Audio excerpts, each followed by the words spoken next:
So, welcome to you this evening. And this morning we had some important discussion, an open forum for discussing some important things. And so we will do that again today, this evening. But in order for it to not be too redundant, it would be good to ask who was here this morning? Who was not here? That's even more important. Oh, good.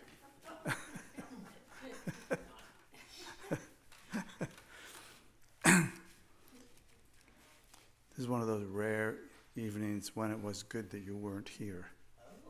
Yeah, that's right. You won't forget again, will you?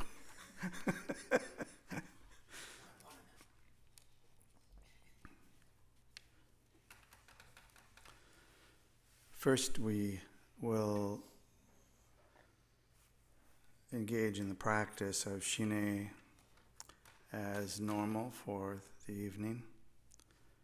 We'll take a break after that, and following the break, we'll have some of the material that we worked on this morning.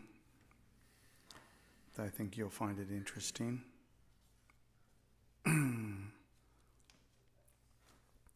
So first of all, as usual, the refuge and bodhicitta prayer together 3 times.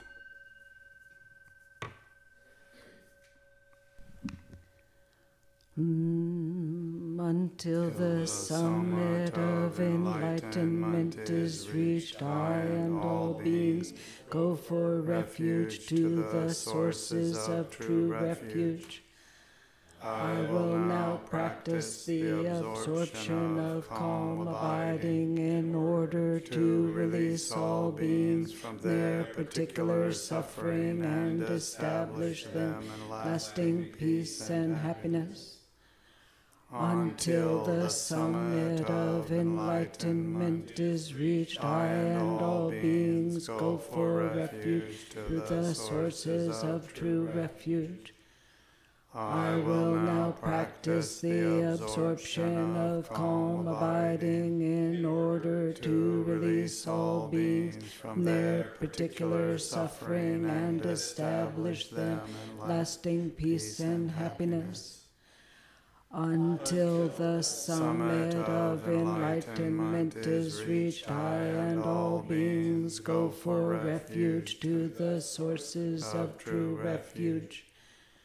I will now practice the absorption of calm abiding in order to release all beings from their particular suffering and establish them in lasting peace and happiness. One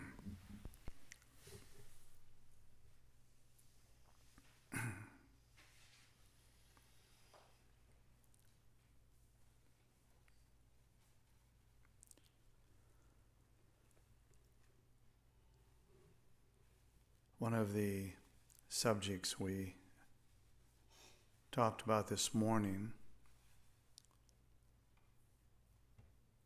concerned the process of normalizing our practice.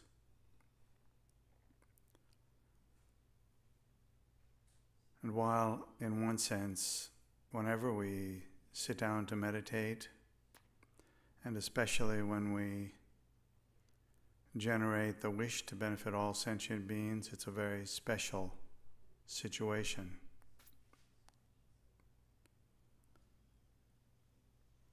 Even better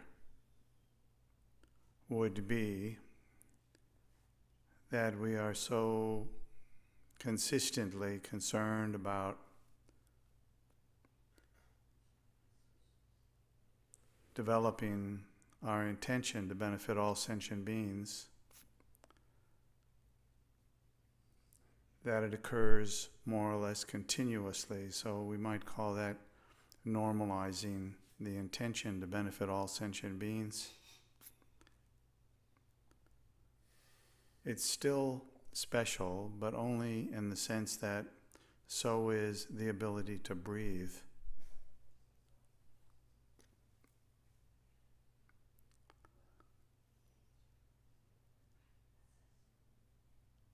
So we would like to encourage ourselves continuously in the practice of meditation, not just when we're sitting down, but at all times during the day, carrying the practice, reminding ourselves as often as possible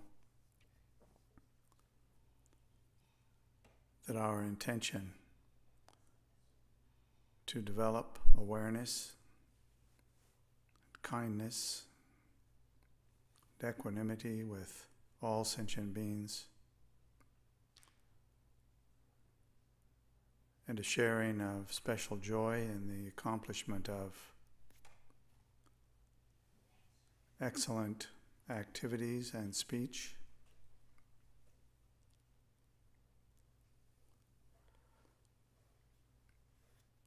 So when we sit down to meditate on calm abiding, we rest our awareness on something like our breath,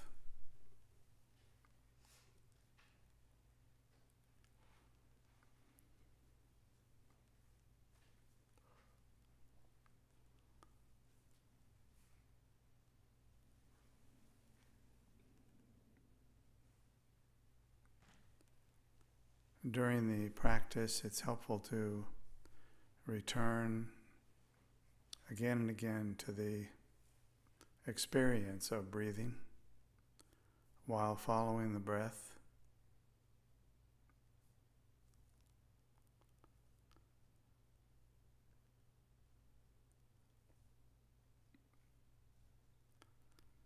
And when we're distracted, it's also helpful to develop the ability, when distracted, to just set the distraction aside and begin fresh, bringing the awareness to the breath again.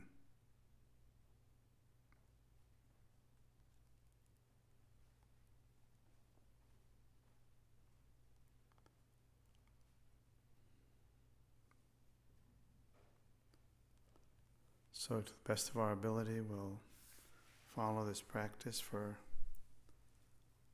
about a half an hour.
this virtue, may I quickly realize Mahamudra and establish all beings without exception in this state.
So it's probable that all of you or most of you are aware that we have a long retreat facility out in Goldendale, and we've had a number of people in that retreat facility for now a little bit more than 3 years. And that those individuals will come out, graduate, if you will,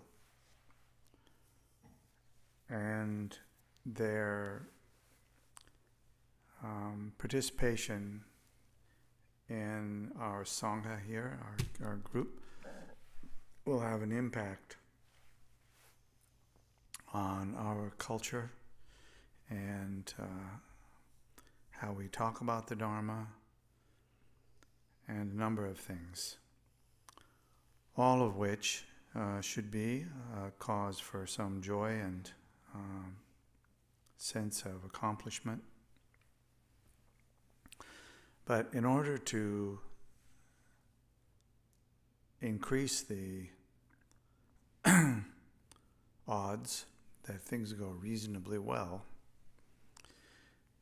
we started this morning by going over in broad terms the responsibilities that as Sangha members at KCC, the responsibilities that we have as individuals to those people who are coming out of retreat.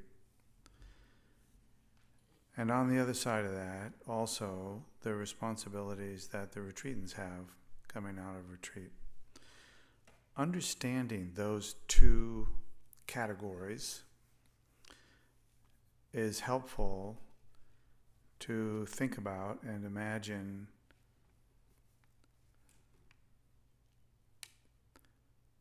the positive things that will come from having a few more people in the Sangha who have done long retreat, and also the problems that we know we'll encounter along the way, and how it is that we can work with them. So it's been a while, a long while, since we received the wish from our teacher Bokar Rinpoche, who is no longer living. But while he was living, he gave us the instruction that it would be good to build a long retreat facility and to conduct long retreats, and in particular 3-year retreats, traditional retreats. So it took many years to build the facility after quite a few years looking for the facility or the place where we could build the facility. And more years added on for raising, for us, an enormous sum of money in order to begin and complete the construction. And along the way, of course, we conducted other retreats, week-long retreats and 2-week retreats and 3-week retreats and so on.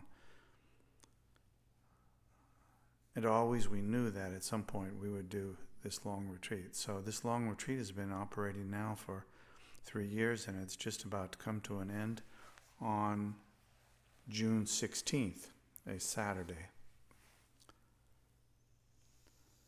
So before the retreatants are out, Lama and I, conducted interviews and gave some discussions to the retreatants so that they were knowing what they were up against coming out.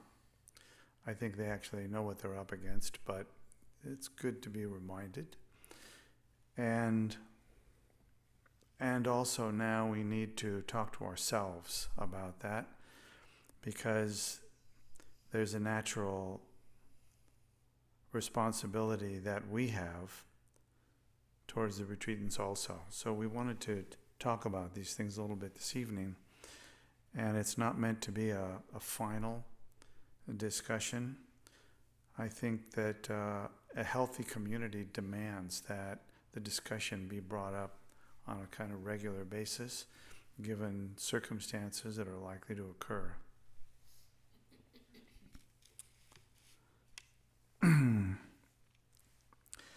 So the first thing that is on my list is the title, Lama. So this title, which is widespread in Tibet,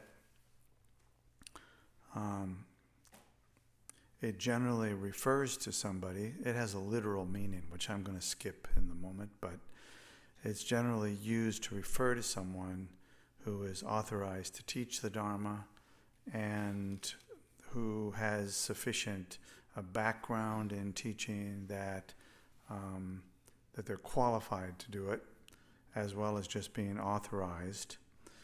And so it's a position of authority, and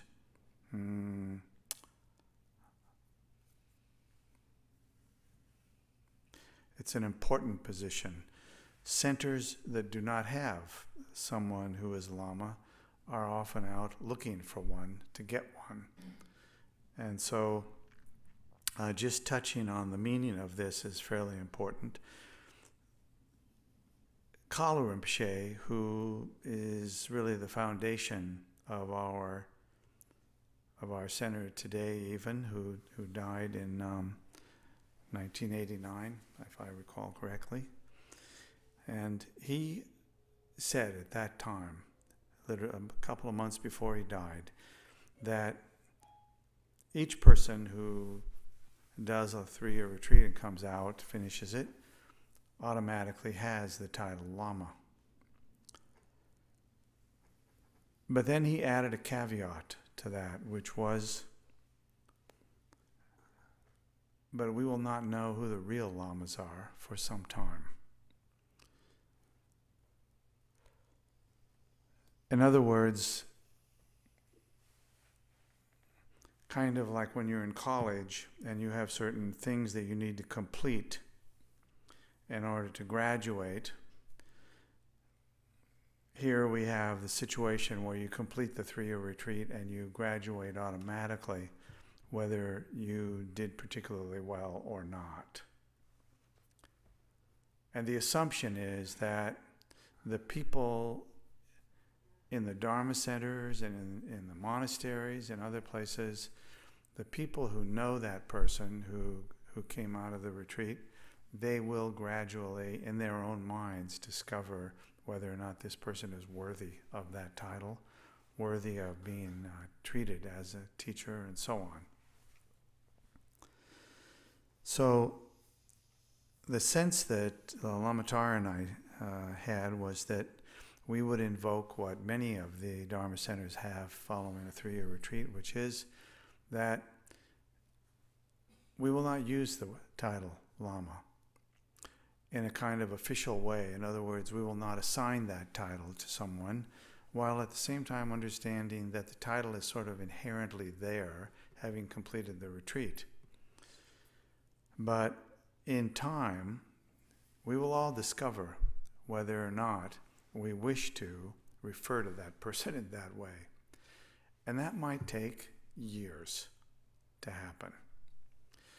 And in that interim space, which may not have an end, we will not use that title with intention.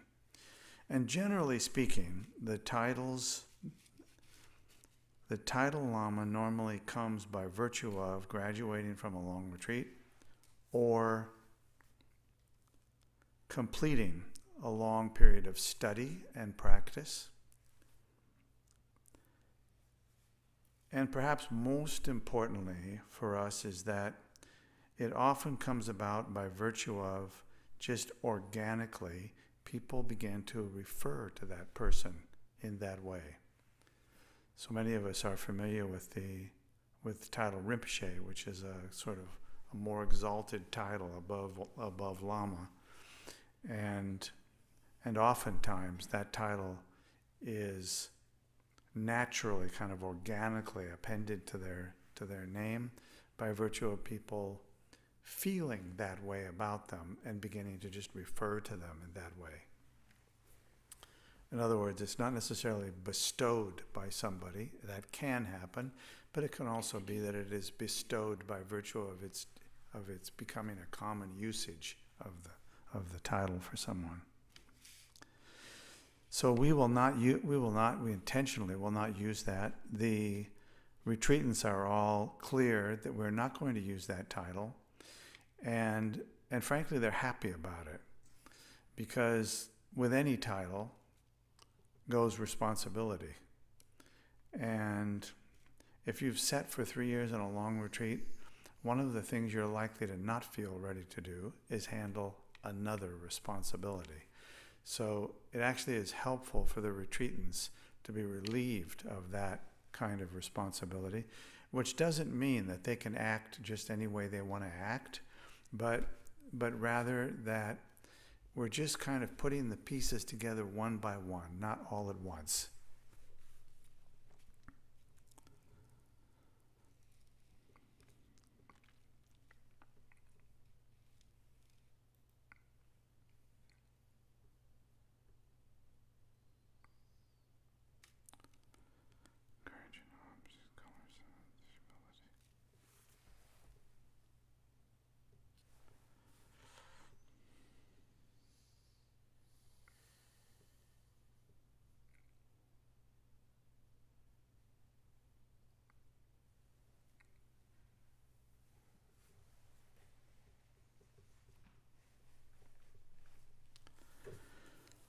Also, we expect in time,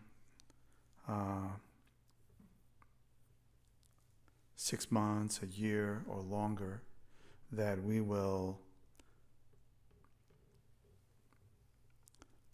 ask those retreatants to, if they become members of the center, to perform certain kinds of duties and provide certain kinds of teachings. But again, in the beginning, we've decided, and the retreatants are also aware of this and happy about it actually, that we will not only not request formal teachings from them in the Sangha, but we have asked them not to provide those, not to make them available, which doesn't mean that they'll have no role whatsoever to play. But the role will not be in the form of, we'd like you to give a 3-week retreat on this sort of thing, or to give a formal teaching on the some subject or another. On the other hand, it isn't very helpful to ask people to not speak to each other. So they will, of course, speak to each other, and we've already encouraged them to do that, but not in the sense of offering them Dharma teachings and so on. On the other hand, somebody will inevitably ask them for a teaching, like, what is this thing called Shine? Or what is this thing called bodhicitta? Or what is this thing called refuge?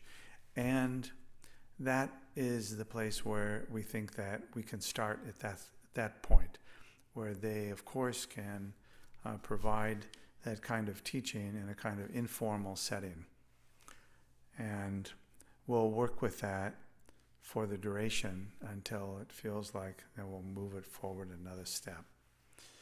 Having said that, it's also worthwhile noting that it's not likely that all of those people on retreat will end up in this center. They also have other places that they could go, and other places that they have been and are likely to go and visit those places again, and so on. So it's really important for us to have this discussion and to have the discussion again in time as we move along, so that we understand that this is a kind of evolutionary process. It's not some specific thing that's unfolding. We hope that having people come from a long retreat and come into our shrine room here and sit with us will be a kind of precious adjunct to what it is that we're already doing. And I think they also feel the same way, that it would be good to come and just sit and be normal. One person on the retreat asked, well, what should we do if we come to the center? And we said, you should do what everybody else does when they come to the center, which is find a place to sit down and engage in the meditation. And there was almost a palpable sigh of relief, like, that I can do. That I can do. And not have an obligation to be somebody for somebody else at this time. This is a period when, after a long retreat, some space is needed, some physical space and some mental space, so that it doesn't feel like there's, after having sat for all that time, now there's another obligation on top of it. Those things will come.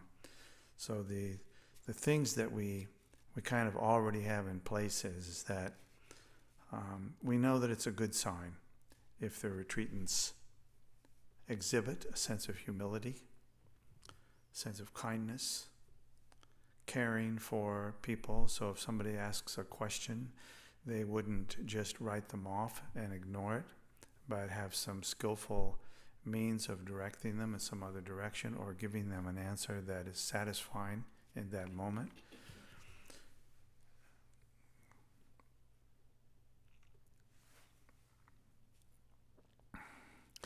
This morning we used the term, I used the term anyway, of normalizing things.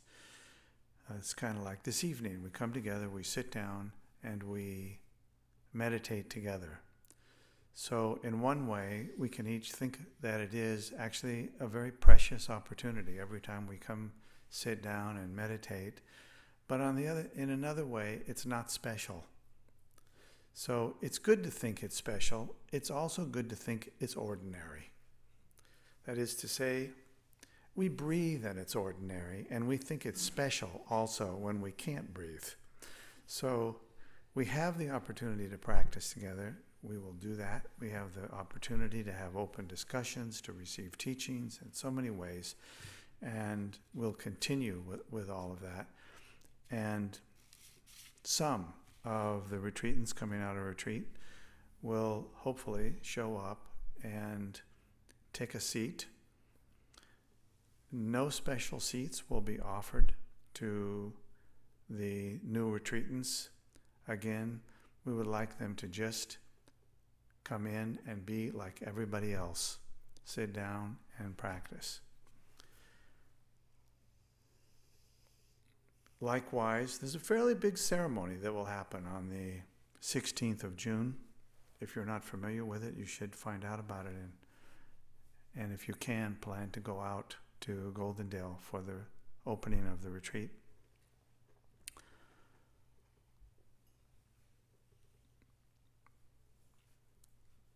Where was I? I lost my spot. What? Celebration? This celebration, yes. Okay, so there will be a good-sized celebration.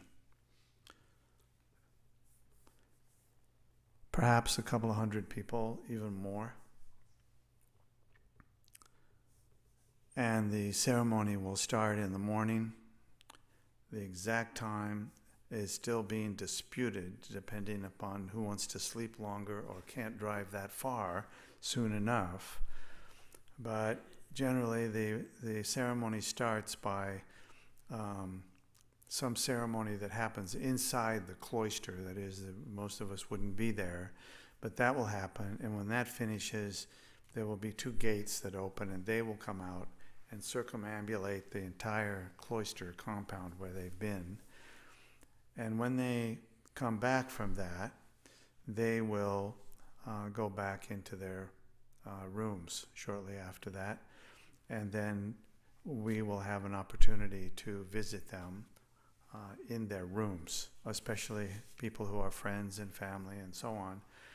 And as the day goes on, it'll close up and they will go back to their rooms and stay there for the night. It'll be the last kind of formal night that they spend in the compound. And the following day, they will get up and do what they would ordinarily be doing at that time, but it will be the last time that they do it formally. And some of those will stay in the compound for an extended period of time, and hopefully they'll continue with the practices that they were doing before. But actually, once they walk out the gate, the retreat is finished. So they'll do whatever they want at that point, like the rest of us do.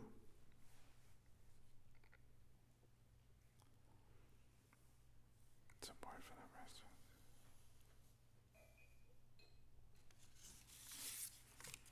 What am I missing? Do you remember anything that we missed? Do you remember anything that we didn't miss that now we're missing it? There were questions about Juliet being a teacher Oh, yeah. before she went in. Right. Kind of different. Mm-hmm. If you wanted to talk about that. Yes. There's, huh? Robes, right. and all that. Right.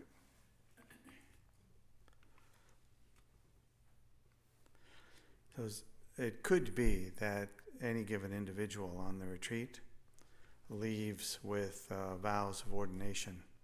So actually, I don't know anyone who falls in that category on the retreat. There's no one that I know who actually does. Do you know someone who does?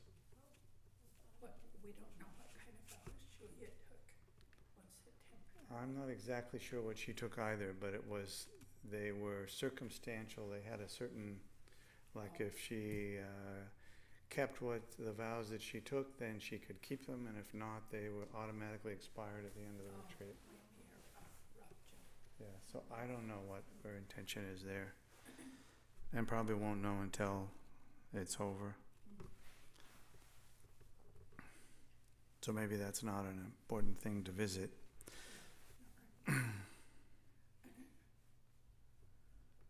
More people who thought she might is their teacher already. Oh yeah. That's more the issue. Oh, right. So there is one person who some of you know, Julia Lakeshea, it's her Dharma name. So she, like a number of us at the center, had teaching responsibilities at that time. So going into the retreat, of course, in the retreat, she had no responsibilities. The retreatants don't teach anything aside from the normal conversations that retreatants would have back and forth, trying to understand what the teachings are about, but no formal teaching responsibilities at all. For that matter, no informal teaching responsibilities either. And so there might be some confusion about her coming out of the retreat, but she's clear at this time that coming out of the retreat and coming to the center, or for that matter, going anywhere else, unless she joins another center somewhere, she has no teaching responsibilities here, just like the other retreatants. In other words, no special dispensation of any kind, no special seat. I mean, she may, in fact, know more about the Dharma than the people who are sitting here in special seats know, but that will not play a role also. In other words, the fresh retreatants will sit in no special place, and there's no time frame in which there would be something like that. It will unfold just like it has already from the beginning, as it seemed appropriate.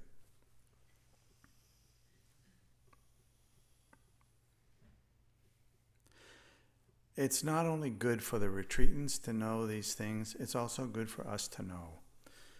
So, for example, someone here might think, I would like to ask one of those retreatants to give me a teaching on refuge. It's actually better not to make a request like that, because then it puts a burden on them.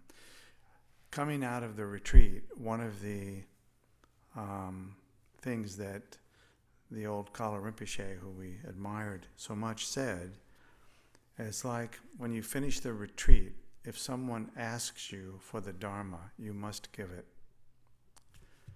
But there's no stipulation as to how you give it.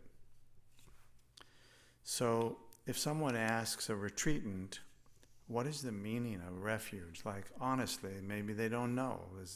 There was a time when none of us knew what it meant, so they might ask that question.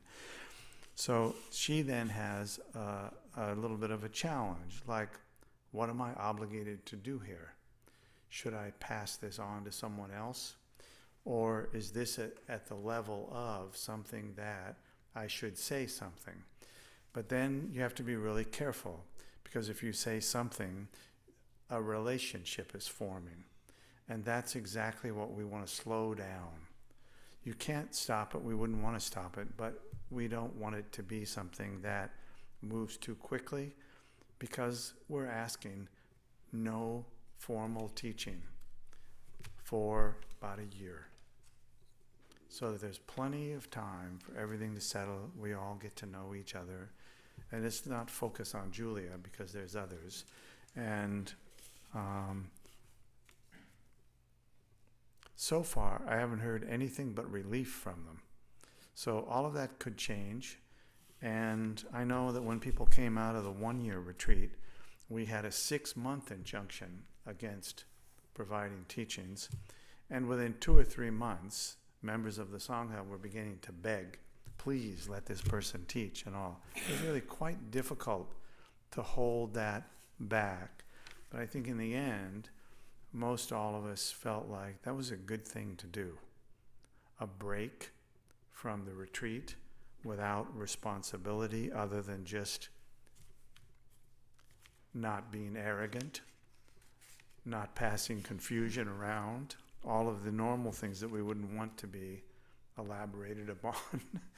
But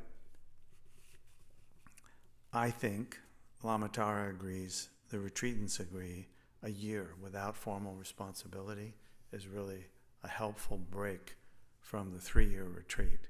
So they may also find places to continue with their meditation. I know that in some cases there is an intention to do this, to find a place. I've already been offered a place where they can continue with the retreat in a more intense way, and occasionally take a break from it maybe and come to the center and just practice with us, and then go back and continue with what they're doing. So this is all by way of saying we actually don't know. I don't think I know more than what any of you know in many ways. What they're going to do is a mystery, probably more to themselves than anybody else.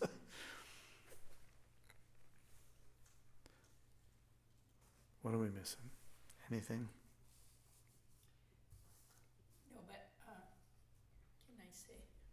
Yeah, of course. Two things. Two things. Just that not knowing, I didn't know and couldn't know almost till the very end of the retreat where I was going to go, what I was going to do. Summits, that's where your mind gets, and not to make it special or fancy, it's just what happens. And literally, I mean, I had some options, but literally the last 2 weeks, a friend wrote and said, do you want to have our cabin for a month to transition? And it was like, oh my God, thank goodness, I don't have to go straight to the city. So this point about you actually, right up till the last minute might not know, and things might rise, and it's really important that we make that space. And for me, that 6 months at least of just being able to study and practice and just get used to the city and cars and noise and all that, and coming a couple times a week to the center was just plenty. It felt like that's almost too much. So this is really an important request that we treat them with that kind of gentle, open-hearted. And someone today down by the door after Lama Michael gave the talk this morning said, well, what do I say to them when I see them? And I said, what was the most helpful for me is people said, welcome back, thank you for doing that, period. That was just plenty, and that was delightful. So I just offered that as a suggestion. Thank you for that. That's welcome back. Thank you for doing the retreat. Happy to see you, period. And that's huge. That gets us through, I think, this interim time. Yeah.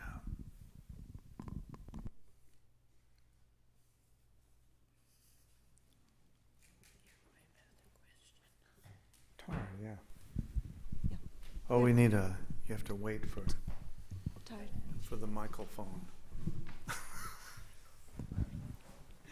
haven't heard that one. I would imagine that the Sangha people will be curious about the retreat. And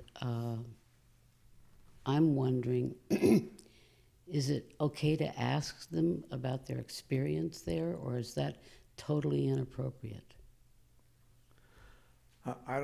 It's not inappropriate. I don't think it's inappropriate at all to ask. These things will unfold just like normal human relationships unfold. So you talk to one person, if you ask them that on the first day, they might very well say, I don't feel kind of ready to talk about that today. But a week later, they might. And there's no injunction against talking about their experiences in particular. There is a strong injunction about talking about more than their personal experience on retreat. In other words, relationships that formed on the retreat and how, who liked who and who didn't, those things, really a strong injunction against engaging in that.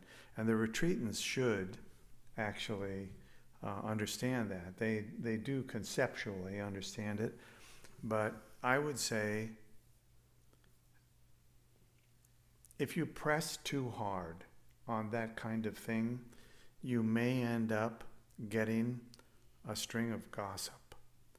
And if that happens, the retreatant then may feel like they have, kind of damaged a vow on that score. So I think it's good. We can discover all these things by being a little bit tentative and soft around it. In other words, if somebody is reluctant to talk about their experience on retreat, just let it go. it's easy to imagine all sorts of reasons why why anyone would be reluctant to do it. And yet, I think it's also possible that somebody, they're probably thinking, what am I going to say when somebody says, how was the retreat? And so you might get some canned answers from from people, So maybe that's all you get for a while. You need to kind of wait a bit for it. It was fine. Yeah, it was fine. Yeah. Yeah.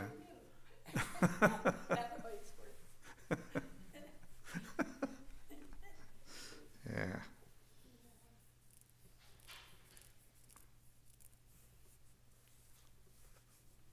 Okay.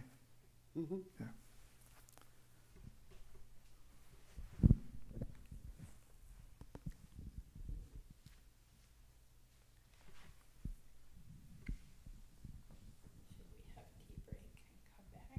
Should we have a tea break and come back? Shall we have a tea break and come back? Yes. Good idea.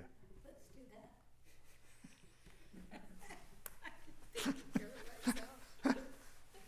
What do you think? What do you Lama think? Michael? Yeah. Okay, tea break.